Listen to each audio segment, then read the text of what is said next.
What is going on, guys? Jack here, and welcome back to episode 74 of Park to Prem here with Town Town. Today we start on the profile of Vasily Ignatovic because he's recently become, at least according to our club profile page, our hot prospect, and I do feel like he has a hell of a lot of potential. He has great mentals, the 18-year-old, and well, he's only recently turned 18. He's recently had his birthday. We gave him a big cake. He's improved quite a lot in training, as you can see here, which is obviously great to see, and he has made a little run of games in the first team as part of a bit of a rotation policy. But yes, today we're not going to just look at Vasily's profile all day. We have two matches coming your way. We've got Oxford United in the league, which we're going to be doing immediately, and then we're going to teleport forward in time 2 weeks, all the way to a game against Birmingham City in the FA Cup, third round. So that's a big game for us. I would love to go on a cup run, but at the same time, I feel like we really just need to continue focusing on the league, and well, so far so good for us. We've played 2 games since you were last here. We were actually scheduled to play 3, but in typical Towler fashion, one of the games was rained off due to a waterlogged pitch, so that's going to be rescheduled. That match that I'm talking about was actually the game against Shrewsbury, of course. We lost to them in the playoff semi-final last year. I realised that we never actually looked at how the playoff final went, but if you were curious, they lost 2-0 against Sheffield Wednesday. How are Sheffield Wednesday doing in the Championship? They're currently 15th. What became of Charlton and Northampton? So Northampton in 22nd, Charlton in 10th. I feel like last year was a particularly strong League One, and we've benefited this year from the fact there's a little bit less competition. But anyway, let's talk about the 2 games since you were last here, because, well, we've got 2 games to get through. I don't want to drag this out for too long. So first and foremost, we took on Fleetwood, a game where I'm going to pat myself on the back, because with just under 10 minutes left, we hadn't found a breakthrough. Neither had they. It was 0-0. We made some subs, and while both subs scored, Michael Jacobs with the banana boots, then Dimitri Sayer, not long after, in the 84th minute, grabbed his second league goal of the year. A bit of a relief, really. I feel like Dimitri Sayer hasn't quite lived up to the expectations that I perhaps had of him when we signed him, but he has improved a little bit. He's got loads of room to hopefully continue to improve, and I don't know, I feel like at £96,000 it wasn't the largest outlay in the world. It's hard to label him as anything but a disappointment, but maybe under the 4-4-2 he can turn things around. Anyway, the other game that we took on was against Ipswich Town. It finished 3-2. Bit of a weird one, this one. We were 3-0 up in this game. 2 headers early on. Collie Sacco with what, if I'm not mistaken, is his first ever goal for the club. A header that came as a result of a blocked shot, and while Molyneux grabbed a header of his own. I think of the pick of the bunch, though, goal-wise, was Michael Roofs for ourselves. He scored in the 40th minute. Out on the left-hand side, the Scottish forward cut inside, tucked it away really, really nicely. Unfortunately, then a mini collapse. I'm not going to lie, I was panicking when the second one came in. The first was from the penalty spot. They scored not long after, but we did hold on in the game, and ultimately we came out unscathed with a 3-2 win. And well, Michael Roof, he's developed a lot. The 25-year-old came in on a free transfer from Aberdeen with his contract expiring. So far, 4 goals in the league, 3 in the FA Cup 2. I don't know, I feel like 7 goals for the year. You can't really knock him too much.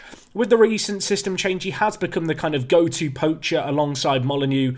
And, well, looking at the team today, we're at very good strength today. DKM has slowed down a little bit in terms of his recent form. I say he's slowed down a little bit. He really hasn't, but I feel like I do need to give Kosic a nod and a chance today. Nevertheless, DKM in terms of impact sub is pretty blooming tasty, if I might say so myself.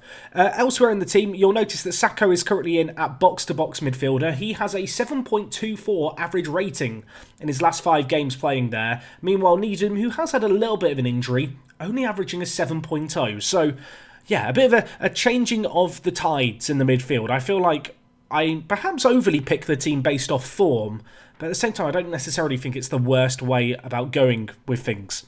So yes, we've only played 2 games, but with the 4-4-2, we've been doing very, very well. Today, we take on Oxford United, and due to just postponements and various other bits, you can see the situation here. We're 4 points ahead of Walsall, who, of course, we beat last episode.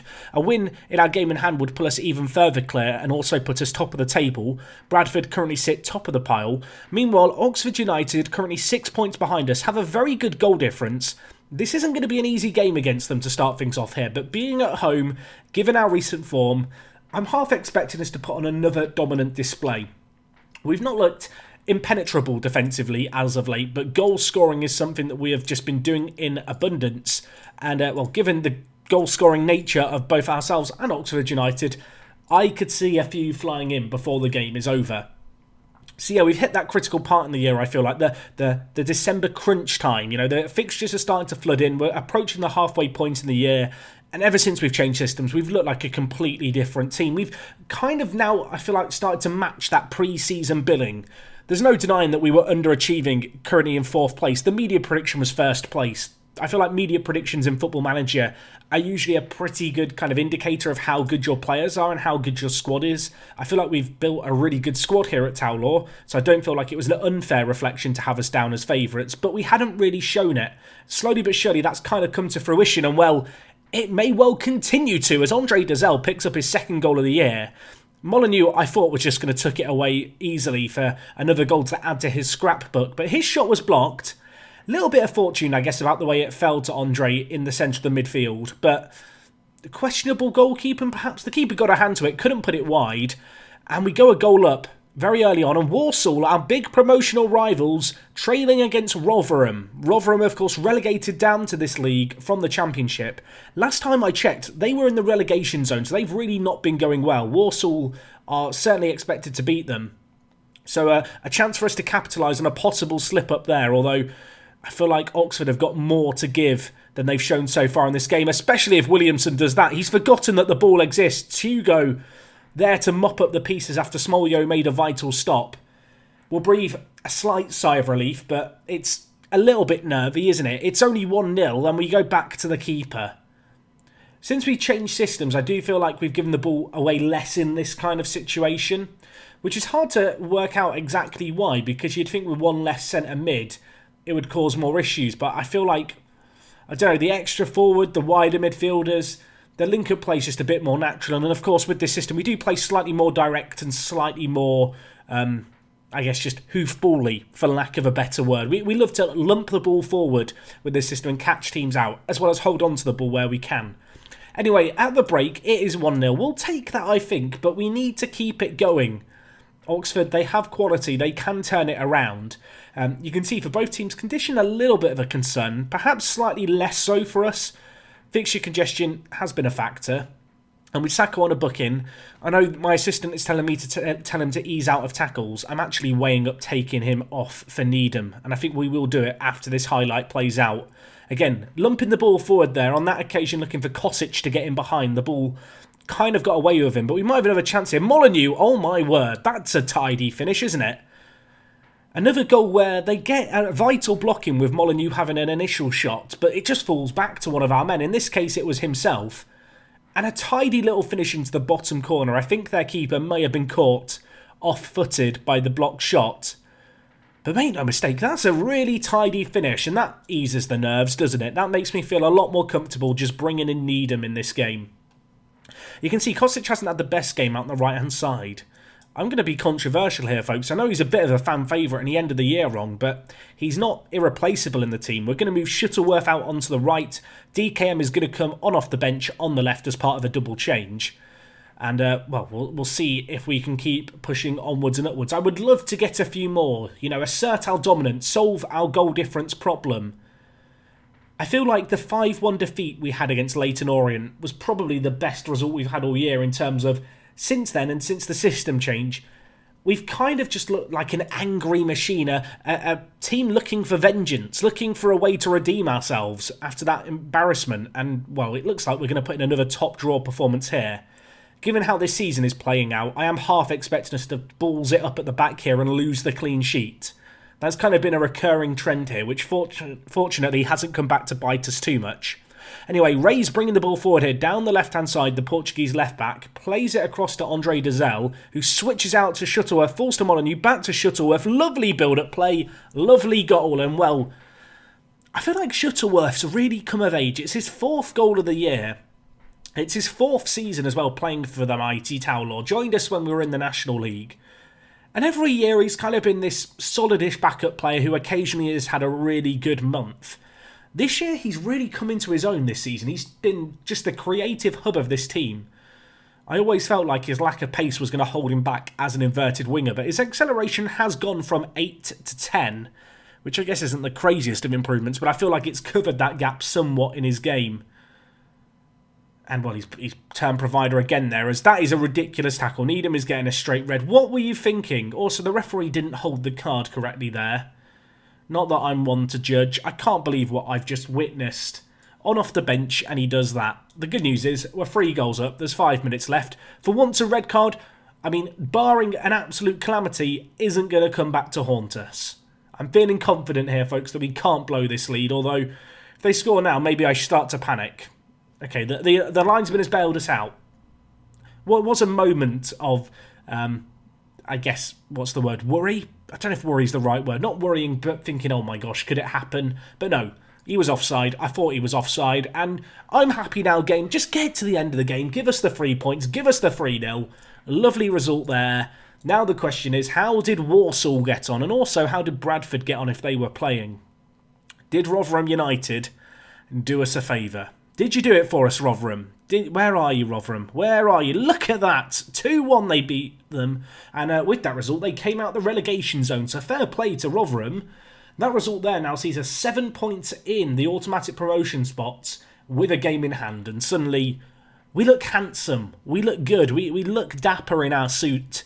And I'm ready to lift a trophy come the end of the year. Maybe I'm getting a little ahead of myself. But I'm feeling pretty good about things. Molyneux with 2 assists and a goal. And, well, as I said, this is a live-com doubleheader. It's a little unorthodox because we have got Luton, we have got Ebbsfleet. We don't give a Scooby-Doo about them. I'm going to be back in a moment for the game against Birmingham in 2 weeks' time. It's going to be a big one, away from home, bit of a challenge. Don't go anywhere. So here we are, January the 1st, 2028. Happy New Year, everyone. Yes, FA Cup, 3rd round time, Birmingham away. Not easy. I don't want to say not difficult either, but I feel like we should be able to give them a good game today. It'll be interesting to see how the 4-4-2 gets on. Kind of unusual to see here that we have met them 17 times in past games. I think every single one of those is a pre-season friendly, so we've met them 17 times in 9 years. I'll let you do the math on that. We'll see how we get on today. They have been struggling for form, have Birmingham. If we just look at where they are in the league table, they currently sit in 15th. Their media prediction was 6th, so massively underperforming. Of course, we have played a couple of games since you were last here, and we started off with a draw against Luton. A disappointing result. Diawara with the sole goal for us. Not a bad response after they got a goal just before half-time, but we couldn't really carry that momentum on. We have to settle for that. The good news is, 2 days later, the season of cheer was over. At least for Ebbsfleet United. Yes, we beat them 7-0. I'm not going to show the highlights for this one because we'd be here all week. But Kosic got a hat-trick. We ran rampant. We were dominant. And, well, you can see here Kosic continuing to do his thing, continuing to develop.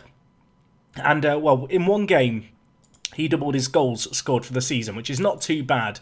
And if we just look at where that 7-0 win leaves us, obviously it massively helps out our goal difference. We currently sit 4 points ahead of Bradford, and we sit 7 points ahead of both Walsall, and I guess 8 points ahead of AFC Wimbledon, but with that game in hand. So, without applying too much pressure to ourselves, we're something like 10 games unbeaten in the league. If we balls it up from here and end up in the playoffs, something's gone drastically wrong. I don't want to be too distracted by the FA Cup, but at the same time, it's a competition that we've had some mixed success in over the years. Of course, got to the 5th round last year. We enter the 3rd round today, taking on a championship club. It's not going to be easy, but given how we've been getting on, I kind of hope and somewhat expect us to do well. In terms of team that I'm going to go with, I think I'm going to bring DKM back into the mix. Or am I? No, I'm not. I've changed my mind. I'm going to play Kosic on the right and Shuttleworth on the left. Shuttleworth kind of plays whichever side we need him to. But you can see in terms of performances, I guess he has had the better performances out on the right, so maybe I should keep him there. That does mean playing Kosic out of position, but we are training him to play out on the left, and game time there is going to be vital. The other option, of course, would be just to play DKM ahead of him. And then have Kosic on the bench. Where is DKM? I'm going blind. Here we go. DKM. You can see the comparison here. Kosic is a little bit better. and by a little bit better, I mean significantly better. Worth noting, actually, we did have 2 youngsters join us. Of course, we've got many first-team signings planned for the future. One of these, well, actually, no, there's 3, actually, because Mr. Dessa's joined as well. So we've got Mr. Dessa here, who currently sits in the under-23s, but do not be surprised to see him come into the first team at some point this year. He's incredible. I want to just bed him in a little bit, get him some match fitness. We'll see how he gets on. He's done okay so far. But the other 2 players that we're less familiar with, 2 players we agreed to sign in advance. The first one looks fantastic. We've got here Walter Dugo. It's Dugo probably, but Dugo's a better name. He is a young Italian player who looks very, very good in terms of current ability. Scouts threw him up. I'm a little bit concerned about that potential because that's not what my scouts were saying. We'll have to find out if our coaches are right or if our staff are right. Either way, he's got a little bit of potential. Was brought in as a free transfer, very low risk. The other player, I actually paid £145,000 for, and I might regret it slightly. Mino Ricetta. When I scouted this guy, I could see he had very good marking, tackling and positioning. I didn't fully scout him. So I saw those things and thought, wow, he's really good at defending for a 17-year-old. It turns out he can't run or jump, which is a bit of a problem for a footballer, never mind just a centre-back. You can see he's naturally a full-back. I feel like if he's going to play anywhere, it would probably be at centre-back. I don't know. Keep an eye on him. He might develop into something, but I'm willing to admit immediately he probably isn't worth the £145,000 we spent, but he has got some potential. So let's not write him off too soon. Apparently he could be a championship left-back. Prove me wrong, Mino, please. But yeah, they're the dealings we've done so far. We've got obviously loads of other signings queued up. Garrido, who was a hotly contested signing, shall we say, is going to be joining us. We'll keep an eye on him. He joins us later this month. And I think, actually, of all these players, he's the one who joins us in the rest of this month. I'm continuing to look at other players, but we'll see what's happened. Also, what is happening to Baggio? Why has he turned nuclear? Manuel Baggio, scouted by our team. What's happened to you, Manuel? He's gone radioactive. Oh my! I've seen players' faces go missing, but this is a whole new level of weird.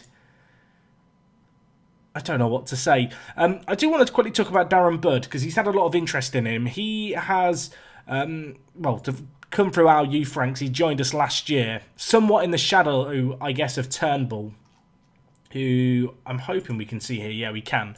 So he's kind of, in the shadow of Turnbull. There's no real denying that. But in terms of just comparing the two of them, he is at least listed as having better potential. I mean, long term, I would love them both to play up top alongside one another. We'll have to wait and see what can become of either. But Bud has had some pretty big interest in him from 17 clubs. You can see some of the teams interested in him. I have to assume he has very, very good potential. And there is a similar level of interest as well in Turnbull, which is both good and bad. Because I really, really like Turnbull. You might have caught here my staff saying that they reckon he's working at championship level. I do think he's good, and I'm very close to going, you know what, let's put him in the first team. I don't think he's a championship quality player. I think they're getting a little overhyped. He's got 47 goals in 33 games for the youth team, 17 player of the matches in that time. There's no denying he's top of the class, and for the under-18s, he's just been having an absolute laugh. I mean, if we just look at the results, actually, for this team, for the under-18s, it's fixtures. I didn't want to click on match. Please don't take forever to load whatever page you're going to load here. Right, fixtures. This is what we want to look at. Yeah, the under-18s are very, very good. I don't want to big us up too much, but I'm feeling quite good with both Turnbull and obviously Bud both doing their thing. I mean, Bud's got 12 goals, which isn't bad, but he's, in the shadow, shall we say. Let me know, would you promote Turnbull to the first team? Shvetsov, by the way, applied for another work permit, got rejected again. If I could offer him a new contract and if he was interested in talking, he'd almost certainly get a work permit, which is kind of the bitter irony of it all. But I don't know, compared to even Roof, maybe I should give Turnbull some chances, but I don't think I should. I don't think I should yet. I think he's doing so well in the youth team. Let me know what you would do with Dylan. I'd be curious to know. Maybe I'm massively underselling him. I just feel like there's no point in rushing him. He's developing well in the youth teams. He's playing regular football there. If I bring him into the first team, he's not going to be playing too regularly. I can't imagine. And I feel like we've got quite a nice balance right now. But anyway, let's get into the game against Birmingham. I've rambled on for long enough. And we've got a second game to play here. Let's see how we get on. Of course, the month of January does mean the transfer window's open. I am sat with, I think, over £6 million in the transfer kitty. I don't think I'm going to spend it. I think at this point, we have to assume we will get promoted this year. And with that in mind, I would quite like to squirrel away all our money and have it ready to spend should we need it. For a really big championship campaign and maybe to try and push for the playoffs. Although, maybe I'm getting ahead of myself there, daring to dream of the championship playoffs. But we've played quite well so far. And I mean, you look at Charlton, who last year finished top of our league and are now 10th in the championship. If we could get a result against Birmingham, who were predicted to finish 6th in the championship, I'll back us, even if that is a little premature. I feel like with £6 million in the right spending in the right area, that should be enough to get us out of the championship in a couple of years. Anyway, let's not worry about that now. That's tomorrow's problem. Not literally tomorrow, but, for the future. Today's problem is the fact that Birmingham, our good old friends, want to murder us and they want to get a win here. And so far they have been on the front foot. Grant, please don't foul again. That was a crazy tackle he went through initially. Oh my gosh, Earl's actually squeezed that in and then he's run through the goal. He's superhuman, everyone. David Earl with a goal for them, 9th of the year. Genuinely, when the ball went into the wide area, I was just ready for the ball to hit the side netting, because that's just a Football Manager thing. But he's actually managed to squeeze it in. Smolio tips it wide, and it goes in, and then let's not question it, everyone, but I think I should play the X-Files theme tune at this point. I don't want to get copyright strike, though, because that's probably owned by someone, because that's how the internet works. Just imagine it. It's 1-0 to Birmingham, and we're on the back foot again. If this was a game to prove that we're championship calibre, I don't think we're doing a great job of doing it so far. We've had 39% of the ball, which is fine. With the changing system to the 4-4-2, I've somewhat accepted that there's going to be games where we struggle for possession. But, well, what are we doing? What's happening? Can someone please explain? We'll just ignore that. That's one of those immersion-breaking moments in Football Manager where I think the AI for our defenders literally broke. It was like our players just stopped responding. I needed to open Task Manager and kill the process so they could go again, but fortunately for us, Smolio to the rescue makes a vital save. And with 5 minutes left of the half, we're still in it. And we're now on the front foot. There's now a chance, everyone. Let's believe. Molyneux in the wide areas. Whips it in. Kosic is there. Have another go. Shuttleworth. Roof. That's really nice build-up play. That's really nice passing. And it's Michael Roof's 10th of the year. I think that's his 4th in the FA Cup. He loves this competition for his goals, does Michael. I kind of expected Kosic to hit this here and just waste the opportunity, but he played it quite intelligently. It's like he's aware that he has 8 finishing and that he shouldn't be shooting from there. Gives it to Russell. And, well, of course, the Bolton boy himself just squares it across really intelligently. Comfortably onside. And I'm going to say it now, everyone. We're championship quality. Okay, let's not get too far ahead of ourselves. We've been on the back foot in this game. I need to tell the players I'm not happy. Probably could look to make some changes. Ray's being on a booking scares me. So, Jimmy Norris. Let's see what he can do. Back in the team, the Ginger Ninja. The haters are out in force. Apparently, Molyneux's made a lot of mistakes. I'm going to keep the faith. We have a corner back post. He's there again, is Molyneux. Heading it straight at the keeper, although it wasn't an easy chance necessarily. So let's not hold it too much against him. Molyneux has been our player of the year quite comfortably. Best average ratings, top goal scorer, most player of the matches. Going to give him the benefit of the doubt. Over 90 minutes, he could turn it around at any moment with a moment of magic. Kosic has not had a good game out on the left, so I'm going to bring in DKM. And I'm now staring at the Molyneux average rating of 6.5, thinking, do I need to take him off? But I'm going to stick with him.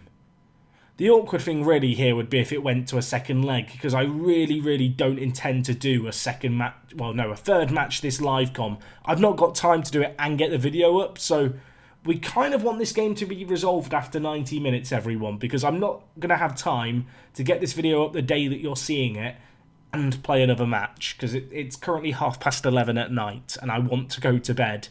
So let's try and do it in 90 minutes, otherwise I've got a problem. I'm going to go very attacking. This is a little unorthodox, everyone, but I am just going to roll the dice and just go for it. because it's the FA Cup. Obviously, not the kind of normal circumstance that you would see in these kind of games where the away manager goes, you know what, I've got to be up in the morning, I don't want the second leg. It's just not going to happen, is it? Or is it? There's 5 minutes left. There could be a goal in this game. We're rolling the dice, but we are on the back foot. We've been much better in this second half, just in terms of the chances we're creating. We've started to match them. Maybe in terms of shots. Certainly not in terms of clear-cut chances and half chances. If we could win this game somehow, it would be a little unjust and I'd feel a little guilty like I'm FMing them. But I'm not going to complain. Sacco, where are you going? I mean, the finish was awful, but the run got me very, very excited. I thought that was going to be the last highlight, but there's another 2.5 minutes left. Roof in the wide areas, whips it towards the back post. It's cleared away by them. Our wing-backs now on the attack duty are finding themselves slightly high up the pitch. That could cause us problems. Norris here. Whips it in. Back post. Shuttleworth scores. I'm a tactical genius. It's 2-1. Maybe I should just go very attacking every game, even if we get men sent off. I'm now going to go back on to just regular attacking, but tactical genius. It's like I've shouted from the sidelines, lads, we don't let this go to a second leg. I want to go to bed. And Russell's heard me. God bless you, Russell. Let's go on to regular attacking now, just to see out the last few minutes of this game. And it finishes 2-1. And I'll tell you what, first half, we were annihilated. I didn't panic, I didn't change the system, because I felt like it fell a lot more on individual performances. And sometimes you just have to get shouty. Get that, I expect more from you in the second half team talk going. Players will respond. And in this instance, they very much have responded. And, well, now we can go forward to the FA Cup fourth round knowing that we will be in it and that we've just dispatched of one of the better championship teams. That is absolutely superb. £160,000 received. A few years ago, that would have been season-changing money. Russell, what a player. What a player. Look at him. Currently a leading player for championship sides. I feel like that is not correct, but I'm not going to complain with our staff's assessment. Maybe it's just me. I feel like members of staff in this year's Football Manager look at a player's form far too much when kind of deciding their overall quality. You could have like a National League player, and if he was to score a hat-trick in the Championship, suddenly he's like a future Premier League star. Don't get me wrong, Shuttleworth, fantastic player. What a player. Not leading Championship. Let's steady on now. But anyway, FA Cup fourth round. Ooh, I don't know why I've clapped like that. I'm just excited, everyone. Excited, sleep-deprived, and loving Football Manager. What a combo to have. Well, let's see, what are we going to get here? What are we going to get? Bournemouth have made a Turnbull offer. They've offered me 1.8 million for Turnbull. Absolutely not. I'm a bit scared of our staff, our chairman, just accepting an offer. So what I'm going to do is, I'm going to put the transfer asking price at £1 million, but set it to reject all offers. That way, Premier League teams shouldn't put in huge offers, but they'll all be rejected, a bit like what we're doing with Bud here, because I don't want to lose him. But anyway, FA Cup fourth round, we'll put it on the automatic draw. Who would we want? I mean, there's lots of big teams left. I guess away from home against a Premier League team would be ideal, but if we got a League One team or a League Two team, I mean, Chesterfield have come out now. I guess that would be kind of nice. Manchester United away? No, not doing today. Chelsea away? No, Leeds have taken that from us. Watford is Smolio's parent club. Speaking of which, I need to try and renew Smolio's loan going into next year. Sunderland would have been a good game for us to get. Walsall? Nope, they've gone. There are a few weaker teams in here. There's a few that I wouldn't mind playing. Manchester City is still in. They'd be fun.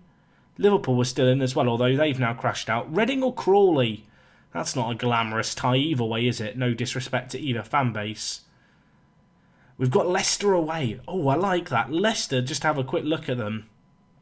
I think they offered us a job interview a little while ago. They currently sit third in the Championship. They were relegated the season before last. Missed out via the playoffs last year. Obviously fallen a little bit from grace. They've still got a pretty solid team with surprisingly some players that you would recognise as well. Players like, I think this is Brahim Diaz, based off his picture. Indeed it is. I mean, very, very good player.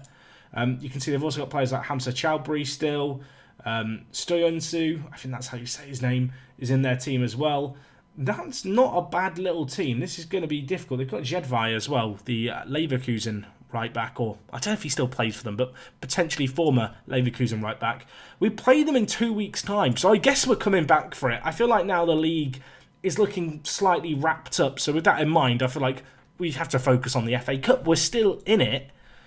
And if we just have a look at what's coming up, we have got a bit of a packed schedule, so we would have played 3 matches by the time we go into that game. It's going to be away from home. Hopefully we can get some wins here, continue our fine run of form, and who knows, maybe come mid-January and next episode, we would have made a signing or two, because I have been looking at players, everyone. I have been scouting away, looking at players to sign on freebies.